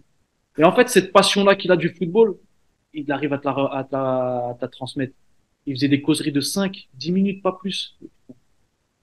Là, t'allais sur le terrain, t'avais envie de te donner pour lui, alors que des fois, t'adhérais pas spécialement à son style de jeu, tu vois. Et en fait, il a touché le bon bouton pour pouvoir toucher les joueurs et pour qu'ils donnent tout sur le terrain après pour le club et pour lui aussi. Ok. Bon, rapidement, on a cette épopée encore une fois parce que monsieur est monsieur de la Ligue Europa et il la gagne tous les ans, faut croire. Euh, Tu fais partie encore une fois de cette épopée avec l'Atlético de Madrid. Alors, quand tu la compares aux autres, tu étais un petit peu l'expert de la compétition parce que tu l'avais déjà 3 fois comparé à d'autres qui ne l'avaient pas du tout. Mais quelle saveur elle a? Le style de jeu est complètement différent, l'atmosphère et le parcours est complètement différent. Non, Co- tout est différent sur cette année-là parce que c'était une année difficile pour moi en termes de temps de jeu aussi. Ouais. Pareil, j'ai fini la première année avec une pubalgie. J'ai dû me faire opérer pendant les vacances et du coup, bah, après saison, c'était compliqué. Je l'ai mal faite et du coup, j'ai eu du mal à commencer aussi cette saison. En fait, dès que je loupe une pré-saison, quand t'es pas bien physiquement pendant la pré-saison, c'est compliqué de pouvoir Ouais. enchaîner une saison complète à fond. Elle a une saveur particulière parce que déjà, je joue pas la finale. Du coup, ça touche aussi un peu et on va dire que j'avais déjà l'habitude de la gagner. Non, mais surtout de pas la jouer, c'est vrai que ça a une saveur pas différente, en fait. Si je l'avais pas joué et que c'était ma première, peut-être que je l'aurais fait différemment. Mais là, comme c'était la quatrième et que j'ai eu peut-être un petit peu de rancœur envers Simeone sur ce match-là parce que je pense que j'aurais pu jouer enfin, quelques minutes. Et il a fait un autre choix qui est compréhensible parce que c'était l'un des derniers matchs aussi de Fernando Torres qui est une icône dans ce club-là et à la ville de Madrid. Il a fait son choix et voilà, faut le respecter. Et toute la carrière de Fernando, on va dire que c'était plus logique de le faire rentrer un an Ouais. quelques mois. Je pense qu'il se serait fait un peu plus allumé si tu avais fait rentrer toi et pas Fernando plutôt que l'inverse. Je pense. Ouais, non, je pense après, il joue avec ça aussi sur certains matchs. Et Fernando, c'était icône. Ouais, d'accord. Euh, C'est quelqu'un d'important au club, quoi. ouais, c'est pour ça que je dis ça. C'est pour ça que je dis ça. Je pense que les romantiques du club, ils pouvaient pas concevoir que Fernando Torres ne rentre pas. Mais tu as, à mon avis, un autre avis sur la question. Euh, ok, bon, il y avait la frustration envers Diego Simeone, mais De toute façon, quand tu joues pas, t'es toujours frustré, de toute ouais, façon. bah, c'est pour ça. C'est pour ça. La Ah, non. décision du coup de partir, elle était déjà prise avant, encore une fois. Tu savais que tu étais arrivé au bout de l'aventure avec l'Atlético ou pas? En fait, je l'ai senti sur les derniers mois de la saison où tu vois que début de saison poussif, il y a l'arrivée de Diego Costa qui arrive, qui me fait mal, très mal, je pense aussi, parce que c'était quand même son soldat. Ouais, faut pas Hmm. se le nier. Et à un moment donné où Diego se blesse, il me refait jouer et je suis très performant. Je crois que c'est en Europa League où je mets un but, une passe D. En championnat, pareil. Enfin, j'enchaîne 4-5 matchs où soit je fais une passe ou soit je fais Ouais, un but et je t'es mets un but. décisif à chaque fois, ouais.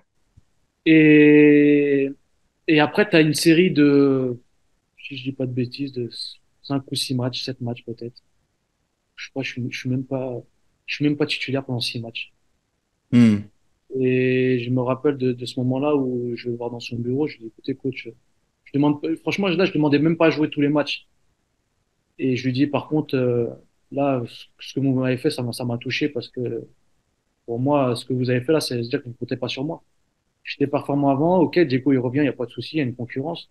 Mais de faire un match sur trois, de commencer un match sur trois, même si après je rentre dans les matchs, hein, mais le fait de pas débuter les matchs, ça m'a beaucoup touché. Hmm. Et après, il y a comment dire, il y a une anecdote aussi sur cette année-là où il y a cet épisode qui se passe et t'as Diego Costa qui se blesse, je crois, en quart de finale contre le Sporting. Et bah, on fait appel à qui après?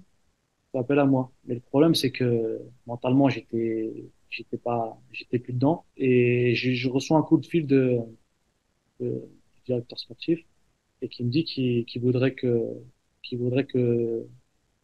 j'accueille le coach et lui chez moi pour discuter. Parce qu'il y avait le match d'Arsenal en demi-finale d'Europa League. Mhm.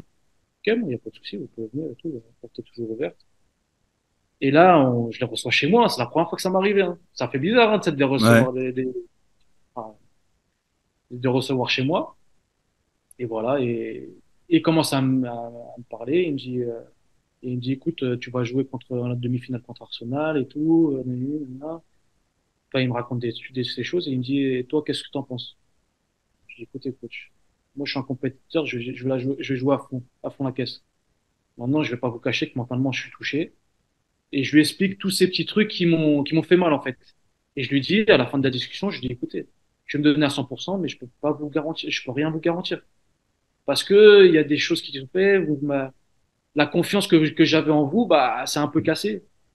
Et voilà, ça s'est terminé sur une bonne discussion qui a dû durer peut-être 30 minutes, une heure. Et voilà, après, il s'est passé ce qui s'est passé. Malheureusement, enfin, je joue le match et au bout de, je crois, de 10-15 minutes, on prend un rouge. Du coup, on joue à la 10 et bon, il me fait sortir à la 65e minute, tu vois. Et après, enfin, c'est toutes ces choses-là à partir de ce moment-là, je savais que fallait que je rebondisse ailleurs. D'accord. Mais Mais parce quand que même, tu en fait, montres encore une fois qu'il je est dans les voulais champs. je voulais être plus considéré que ça, tu vois. En Ouais, fait, c'est ouais. ça qui m'a fait mal. J'avais l'impression d'être le bouche-trou je pense, qui disait rien et qui était, entre guillemets, qui faisait le taf quand il le fallait, mais qui était, comme tu as dit, peut-être pas assez bon pour être titulaire. Mais là, sur ce coup-là, c'est vrai que ça m'avait beaucoup touché. Bon, alors, on va terminer sur une note parce que c'est important, je ne peux pas te laisser filer sans parler de ce sujet-là. Il y a l'équipe de France. Parle-moi un peu de ton sentiment par rapport à l'équipe de France. Est-ce que tu ressens, toi, ce manque de légitimité? Et comment l'épisode 2018, tu l'as vécu? Franchement, celle qui m'a le plus touché, je pense, c'est celle de 2016. Parce que là, j'étais plus légitime à faire partie de ce groupe-là. Parce que j'étais Ouais. très, très performant avec mon club. 2018, ça m'a pas plus choqué que ça. Je savais que Tu savais que tu n'étais pas du j'allais groupe? faire partie de ce groupe-là. Franchement, pour te dire, c'est plus 2016 qui aura pu me chagriner, on va dire. Après, comme je t'ai dit, hein, il y a des choix de coach, il y a des choix il y a beaucoup de paramètres qui rentrent en compte. Maintenant, si je m'étais arrêté à chaque échec, entre guillemets, de ma vie ou de ma carrière, j'aurais jamais avancé. Du coup, c'est peut-être aussi ce qui m'a fait avancer sur plein de choses et qui m'a fait rebondir sur des autres clubs pour pouvoir me relancer. Je pense que c'est ça ma force au jour d'aujourd'hui. C'est vrai que ça a peut-être un petit goût amer de ne pas avoir fait une compétition, un euro ou un mondial. Mais bon, ça, faut dire que c'est la vie et les coachs font leur choix et on peut rien y faire. Mais En 2016, tu n'as pas d'échange du tout parce que tu es concerné par l'équipe de France. Tu es concerné, t'es je, pas. je suis concerné parce que je suis réserviste. Mais avant d'être réserviste, j'ai jamais été appelé. Mais quand tu es réserviste, justement, est-ce qu'il te parle de ce rôle de réserviste? Est-ce qu'il te parle du fait, comment il t'annonce que ça n'arrivera On pas, que tu n'es pas était, retenu? on était 6-7 et on savait parce qu'à cette époque-là, ils disaient les 23 et les 7 réservistes. Et moi, je suis arrivé, parce qu'il y avait 2 semaines normalement à faire. Moi, je suis arrivé la dernière semaine parce que j'avais la Coupe du Roi et l'Europa League à jouer. et on fait une très bonne semaine avec tout le monde et tout. Et de toute façon, c'était clair et net. On faisait la semaine qu'on partait. Il fallait rester proche pour au cas où s'il y avait un blessé, quoi. Ouais, Mais non, il y a de l'échange, il y avait tout ça. Et après, comme je t'ai dit, c'était les choix des coachs. Et je pense que même mon retour l'année d'après, quand je signais à l'Atlético Madrid et mon retour en équipe de France, je suis pas sûr que s'il y avait tout le monde de disponible, j'aurais fait partie de cette équipe-là. Maintenant, il a fait appel à moi, j'étais performant ce rassemblement et voilà, j'essaie de saisir ma chance et j'ai pu faire mon petit bout de chemin jusqu'au jour où ça s'est arrêté, tout simplement. d'accord. Mais non, c'est des choix de coach. J'ai aucun souci aussi avec Didier Deschamps. Et quand j'étais là, on se parlait, il y avait, et j'ai aucune rancune envers lui. C'est des choix de coach. D'accord. Si je suis amené à être coach plus tard, je pense pas que je vais être coach, mais c'est des choix, quoi. Des fois, c'est difficile à comprendre, Ouais. mais pourquoi tu veux en vouloir? Ça va t'avancer à quoi. Ouais, t'as raison. Si t'es dans cet état d'esprit-là, je pense que t'as tout compris. Bon, parlons de Valence. Faut que je te parle de Valence. Valence. Du coup, t'es à la relance. Compliqué, Valence. Compliqué, Valence. Ouais, c'est compliqué, mais c'est pour ça, plus c'est compliqué, plus c'est intéressant parce que justement, j'ai envie de comprendre comment vous vivez les choses et puis le pourquoi du comment. À Valence, t'es à la relance du coup, parce que l'Atlético, ça finit un petit peu en eau de boudin, avec la petite frustration de la finale aussi. Euh, Déjà, comment tu choisis Valence? Parce que c'était aussi un peu à l'image de Marseille qui n'arrivera jamais, mais Valence, c'était un petit peu la série de rendez-vous manqués. C'est aussi C'est pour ça que pareil tu fais avec ce l'équipe. choix-là? Écoute, j'ai fait Séville, j'ai fait l'Atlético, je Ouais, vais pas aller au Barça à ce moment-là, je vais pas aller au Real Madrid à ce moment-là. Je dis, il me reste quoi en Espagne? Je dis, écoute, je dis à mes agents, les gars, je vais aller dans ce club-là. Il me reste Valence, c'est un club historique, il y a un petit passé entre guillemets avec eux, il faut que j'aille là-bas. Et ils me disent, ah putain, t'es chiant et tout, tu veux pas aller dans ce club-là. Je fais, écoutez, c'est soit ça, soit rien du tout. Et j'ai eu la chance aussi d'avoir une bonne relation avec mes agents où, voilà, tout ce que je leur ai dit de faire, entre guillemets, ils ont fait le forcing pour essayer de m'emmener dans les clubs où je voulais aller aussi. Ouais, c'est ça aussi qui a fait aussi ma force, c'est de bien m'entourer de personnes compétentes et de bonnes personnes pour faire les bons choix et au bon moment aussi, surtout. Parce qu'il y a des moments où je voulais partir et ils me disaient non, non, faut que tu partes, tu vois. Je fais, yes. d'accord. Peut-être faut s'entourer de bonnes personnes aussi. C'est comme, on peut pas y arriver tout seul. Mais c'est C'est vrai que précieux, tu as sur raison. ce moment-là, sur ce club-là, je leur ai dit, écoutez, c'est soit ça, soit rien d'autre. Là, j'aurais pas laissé le choix sur celui-là. D'accord. Non, mais en plus, il y avait un coach, qui jouait la Ligue des Champions, ils avaient fini quatrième. Il y avait un coach qui est Marcelino, qui est très bon coach en espagnol, que j'aime beaucoup. C'était une relation compliquée aussi au départ, je peux en parler après si tu veux. Mais style de jeu parfait pour moi. 4-4-2, un peu à la l'orientaise. Ouais, on revient aux Ça bases. se rapprochait beaucoup de Christian Gourcuff. Avant que tu me donnes l'anecdote, est-ce qu'il y a déjà eu à ce moment-là la tentation? Est-ce que tu commençais à regarder un petit peu du côté de la France? Tu envisageais un retour ou pas? Non, pas du tout. Non, pas à ce moment-là. Ta famille et toi, vous étiez bien en Espagne et il était hors de question de rentrer. Ah ouais, il était hors de question, et même le fait de signer à Strasbourg, je pense que ça m'en veut encore maintenant. Ah, si c'est pour le soleil, je peux comprendre qu'elle a un petit peu de rancune quand même. Ah, mais c'est pour tout, c'est différent. Ouais, Moi, on est très heureux à Strasbourg, hein, c'est sa ville aussi à Strasbourg et tout, mais c'est vrai que la vie espagnole nous correspond bien, en fait. bah, peut-être qu'en fin de saison, je sais pas ce que tu as prévu de faire. Si on repart ou quoi, mais Déjà, on se maintient, et après, on voit ce qu'on fait. d'accord. Moi, je te rappelle pour quand le maintien est assuré. Bon, parle-moi de l'anecdote. C'est quoi l'anecdote? Non, ouais, l'histoire aussi avec Marcelino. Écoute, bah, mon feeling et tout, on envoie des messages, on s'appelle pour essayer de me faire venir à Valence. Et moi, de toute façon, j'étais décidé et je voulais venir à Valence. Du coup, il n'y avait pas de souci de ce côté-là. Et j'arrive à Valence et, en fait, pour moi, peut-être, je me suis mis dans l'idée où j'allais jouer titulaire et ça allait être indiscutable, tu vois. Et j'arrive, on s'entraîne, on joue, on fait quelques matchs et il me fait jouer, il me fait pas jouer, il me fait jouer, il me fait pas jouer. En fait, j'arrive pas à trouver mon rythme de croisière. Tu vois, j'arrive pas à trouver mon rythme de croisière parce qu'il y a tous ces changements et tout. Et je me dis, putain, je me fais partir de l'Atlético, à un moment donné, si je viens à Valence, c'est pas pour être sur le banc, c'est pour jouer, tu vois, c'est Hmm. pas. Et à un moment donné, un match de coupe, c'est la première fois que ça m'arrive dans ma carrière, un match de coupe, et j'allais jouer et contre une petite équipe. Et il vient 5 minutes avant le match, il me dit, écoute, tu vas jouer 45 minutes parce que j'ai besoin de toi le week-end d'après. Et là, 5 minutes avant le match, moi, je dis rien, tu vois, j'ai juste envie de lui dire, mais laisse-moi jouer. Si, après, si ça se passe bien, si tu me laisses, si tu vois ce que je veux dire. Mais 5 minutes Ouais. du match, tu dis rien, t'es dans ton match et concentré. Et on fait une première mi-temps, je crois. Je dis, ouais, c'est pas bien et tout. Et là, je vais voir le coach. Je dis, écoutez, coach, vous pouvez pas me laisser juste 15 minutes en plus et tout. J'en ai besoin et tout. Tu sais, pour la confiance, pour tout ça. Je dis, non, non, je t'ai dit de sortir, tu sors. Et là, je sais pas ce qui s'est passé dans ma tête. J'ai craqué. Là, j'ai pris mes chaussures. J'ai crié dans tout le vestiaire. J'ai commencé à dire des choses que j'aurais pas dû dire. Et on a une altercation, enfin, pas une altercation, mais on parle fort. Je vais me doucher. Il vient dans les douches. On commence à s'énerver tous les deux. C'était pas du tout mon style, mais à ce moment-là, je sais pas, ça, j'ai disjoncté, on va dire. Et voilà, le match se passe et le lendemain, enfin, quand t'as des choses comme ça qui se passent, t'as du mal à dormir.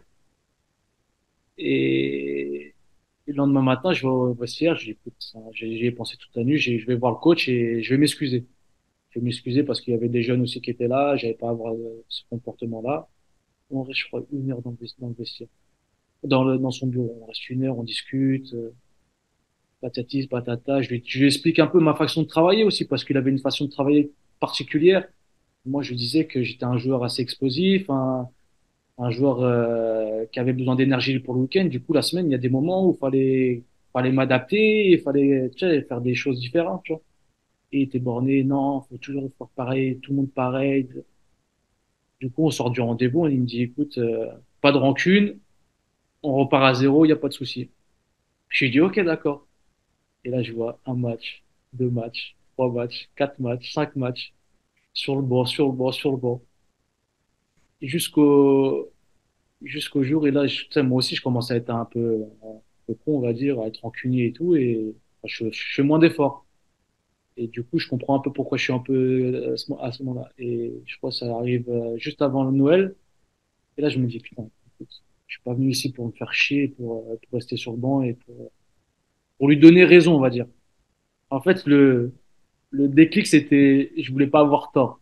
Je voulais lui montrer que j'étais plus fort que ça et plus fort que lui, tu vois.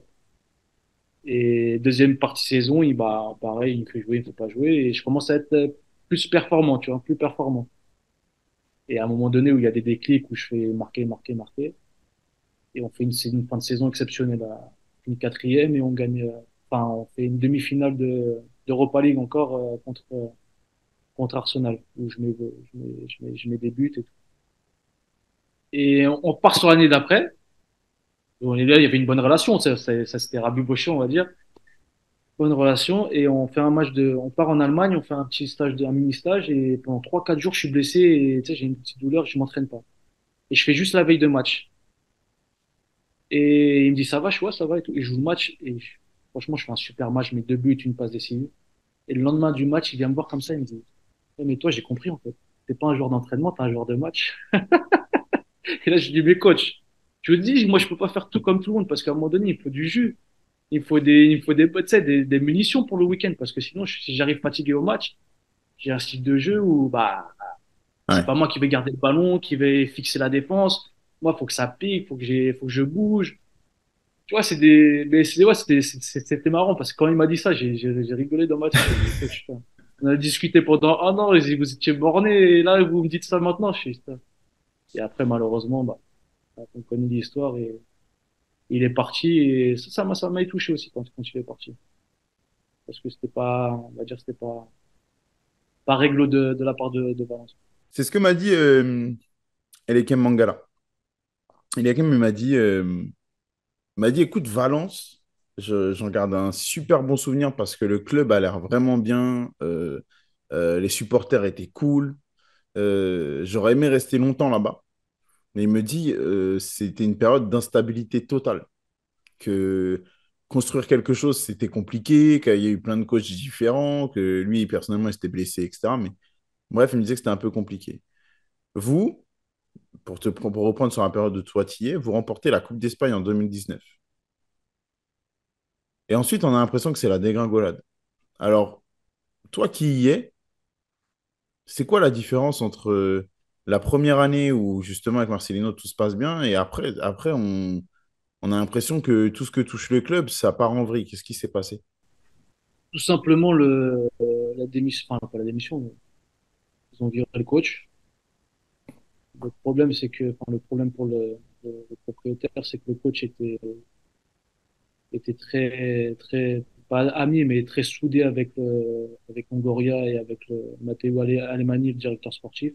Ouais. Du coup, quand ils ont viré le coach sans avertir le directeur sportif et toutes ces personnes-là, bah, ils ont tous décidé de partir. Et je pense dès ce moment-là, bah, le club est parti un peu en sucette. On avait un bon groupe, hein, mais je pense que même nous, les joueurs, comme je t'ai dit, même moi généralement, ces choses-là, ça m'atteint pas. On a tous été très touchés. Et je me rappelle ça m'avait choqué parce que il avait fait son discours d'adieu Mhm. et je voyais des joueurs pleurer. Je voyais des Ok. joueurs pleurer dans le vestiaire. Pour te dire que même si tout n'était pas parfait avec tout le monde, on avait quand même créé un peu une atmosphère comme à Séville où bah, tu rencontres un titre alors que tu gagnes un titre alors que tu as fait, je crois, pareil, 11 ans que tu n'avais pas gagné un titre à Valence. Du Roi contre Valence et contre Barcelone qui est pas une petite équipe. Et tu sais pas pourquoi il vire le coach, quoi. Du coup, après, c'est un engrenage, il vire le directeur sportif parle, Longoria part, et après, c'est un peu la débandade, quoi. Il y a des coachs qui viennent, qui se succèdent, des joueurs qui veulent partir parce qu'ils se sont aussi un peu trahis.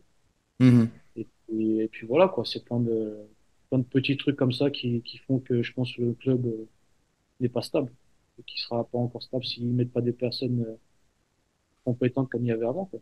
Ce qui est étonnant, c'est que malgré cette période de flou total, toi, tu restes longtemps. C'est-à-dire que on a l'impression, même là, quand tu m'en parles, que c'est une tension particulière. Il y a beaucoup d'émotions négatives avec le départ du coach. Les performances, même sportives, elles sont en déclin. Mais toi, tu ne pars pas.